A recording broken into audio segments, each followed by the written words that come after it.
بسم اللہ الرحمن الرحیم۔ تعارف سورہ زمر شروعات کر رہے ہیں نام سورہ سے۔ اس سورہ کا نام آیت نمبر 71 سے 73 وسیق الذین کفروا الا جہنم زمرا وسیق الذین اتقوا ربهم الا جنت زمرا سے محفوظ ہے۔ مطلب یہ ہے کہ وہ سورہ جس میں لفظ زمر آیا ہے۔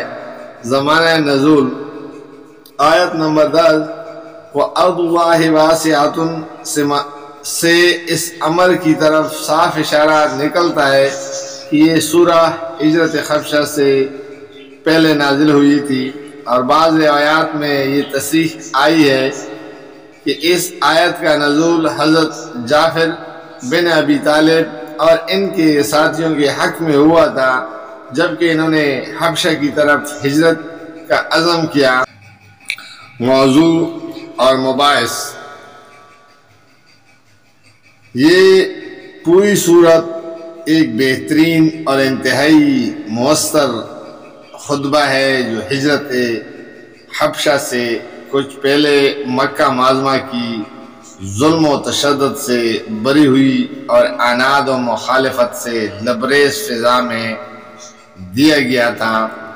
یہ ایک وعظ ہے جس کے مخاطب زیادہ تر کفار قریش ہیں، اگرچہ کہیں کہیں اہل ایمان سے بھی خطاب کیا گیا ہے۔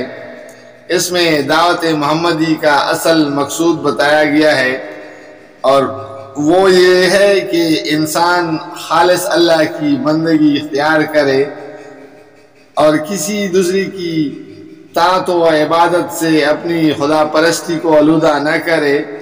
اس اصل و اصول کا بار بار مختلف انداز سے پیش کرتے ہوئے نہایت زوردار طریقے پر توحید کی حقانیت اور اس سے ماننے اور عمدہ نتائج اور شرک کی غلطی اور اس پر جمے رہنے کی برے نتائج کو واضح کیا گیا ہے، اور لوگوں کو دعوت دی گئی ہے کہ وہ اپنی غلط روش سے باز آ کر اپنے رب کی رحمت کی طرف پلٹ آئیں۔ اسی سلسلے میں اہل ایمان کو ہدایت فرمائی گئی ہے کہ اگر اللہ کی بندگی کے لیے ایک جگہ تنگ ہو گئی ہے تو اس کی زمین وسیع ہے، اپنا دین بچانے کے لیے کسی اور طرف نکل کھڑے ہو، اللہ تمہارے صبر کا اجر دے گا۔ دوسری طرف نبی صلی اللہ علیہ وسلم سے فرمایا گیا ہے کہ ان کفار کو اس طرف سے بالکل مایوس کر دو کہ ان کا ظلم و ستم کبھی تم کو اس راہ سے پیر سکے گی، اور ان سے صاف صاف کہہ دو کہ تم میرا راستہ روکنے کے لیے جو کچھ بھی کرنا چاہتے ہو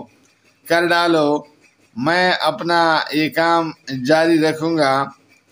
جزاک اللہ، فی امان اللہ۔